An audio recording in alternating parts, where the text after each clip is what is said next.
No último vídeo, nós falamos sobre o momento da implantação da igreja.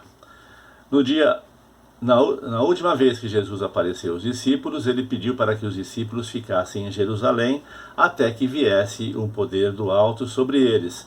E eles permaneceram reunidos em Jerusalém, e num certo momento eles estavam reunidos à mesa, quando de repente veio esse poder do alto, e isso está escrito em Atos capítulo 2, versículos 1 a 5, que diz: ao cumprir-se o dia de Pentecostes, estavam todos reunidos no mesmo lugar. De repente veio do céu um som, como de um vento impetuoso, e encheu toda a casa onde estavam assentados. Apareceram distribuída entre eles línguas como de fogo, e pousou uma sobre cada um deles. Todos ficaram cheios do Espírito Santo e passaram a falar em outras línguas, segundo o Espírito lhes concedia que falassem.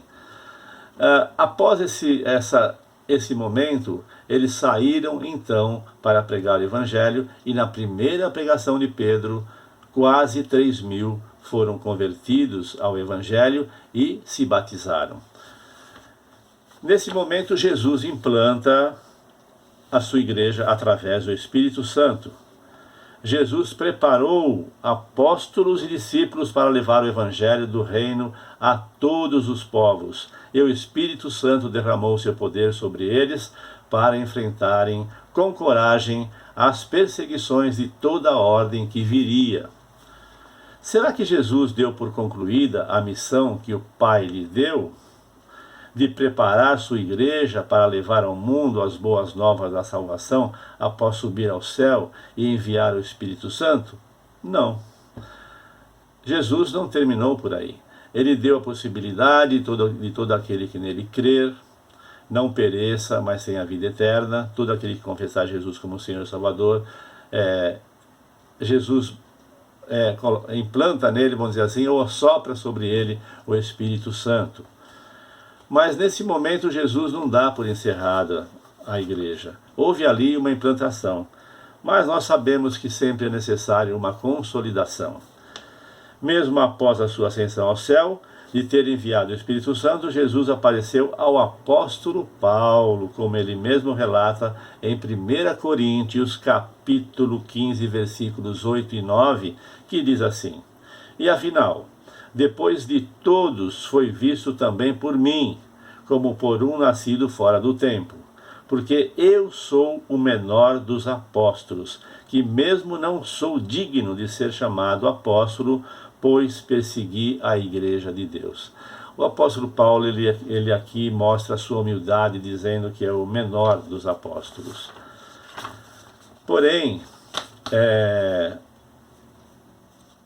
nós vamos ver no final, fique comigo até o final, que eu vou fazer uma grande revelação para vocês sobre o apóstolo Paulo.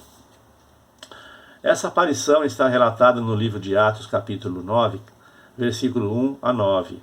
Saulo, respirando ainda ameaças e morte contra os discípulos do Senhor, dirigiu-se ao sumo sacerdote.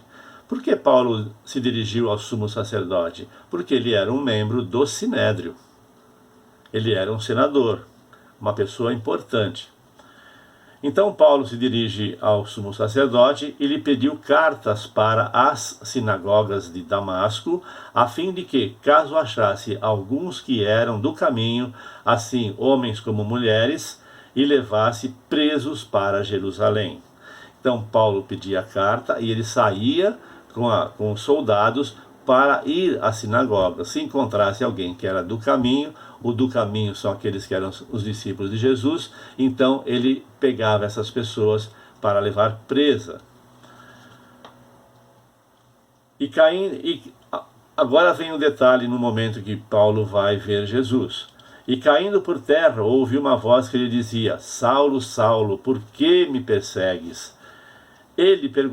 Paulo perguntou, quem és tu, Senhor? E a resposta foi, Jesus respondeu, eu sou Jesus a quem tu persegues. Detalhe importante, quando um cristão, um discípulo de Jesus é perseguido, ele está de fato perseguindo Jesus. e quem o defende é o próprio Jesus. Nós não temos que revidar nada, nós não temos que brigar nada, porque é Jesus quem defende. Mas levanta-te e entra na cidade, onde te dirão o que te convém fazer. Isso Jesus disse para Saulo até então. E seus companheiros de viagem pararam emudecidos, ouvindo a voz, não vendo, contudo, ninguém. Então, os companheiros de viagem de Saulo ouviram a voz, mas não viram Jesus. Eles ouviram a voz. Então se levantou Saulo da terra e, abrindo os olhos, nada podia ver.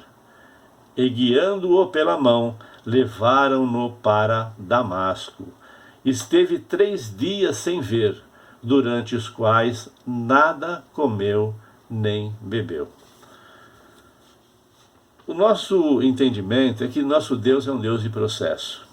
Ele primeiro preparou a igreja, foi necessário que ele ficasse 40 dias depois que ressuscitou, até a sua ascensão aos céus, aparecendo aos discípulos muitas vezes, para que os discípulos não se dispersassem.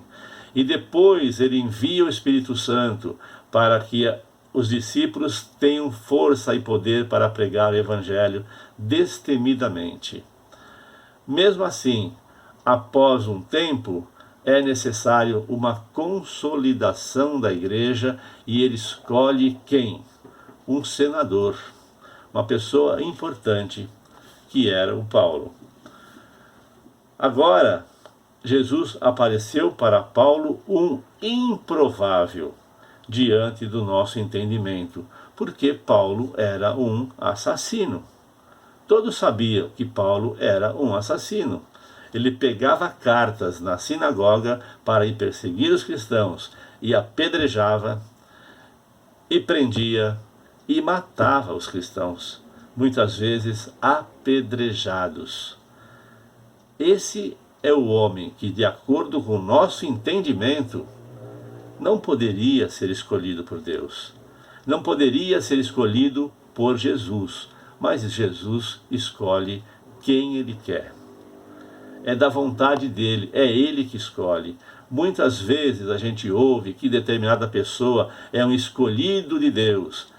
Aí alguém fala, não é possível, essa pessoa não pode ser uma pessoa escolhida de Deus, porque ele é um pecador.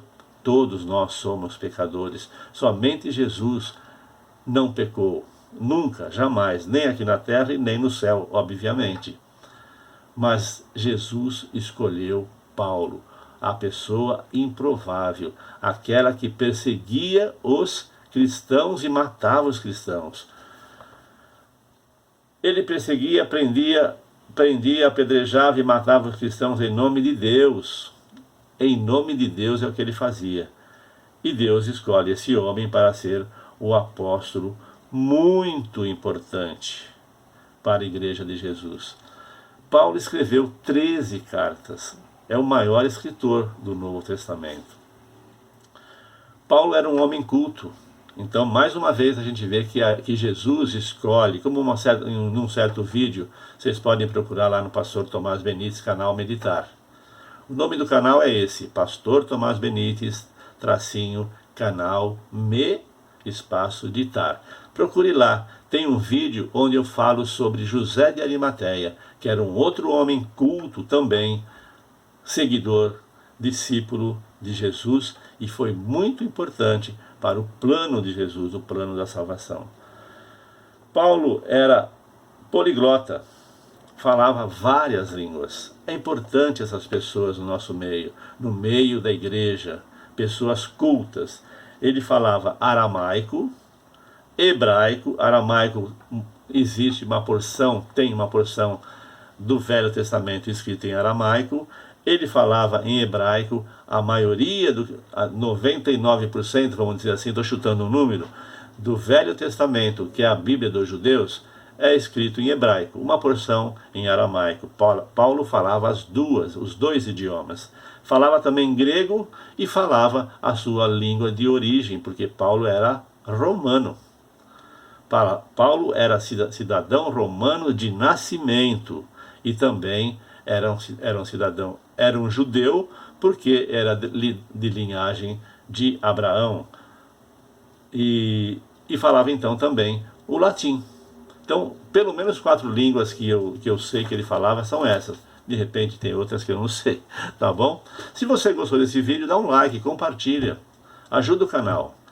Se você ainda não se inscreveu, se inscreva, acione o sininho, faça um comentário, age também. Essa parte é importante porque esse é o mecanismo do YouTube.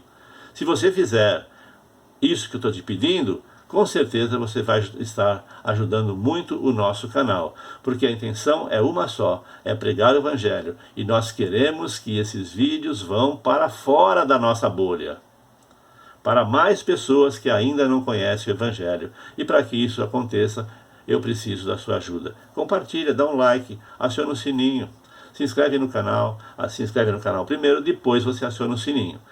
E faça um comentário. Se você puder ajudar, desde já te agradeço, e já agradeço também, novamente, aos que já se inscreveram.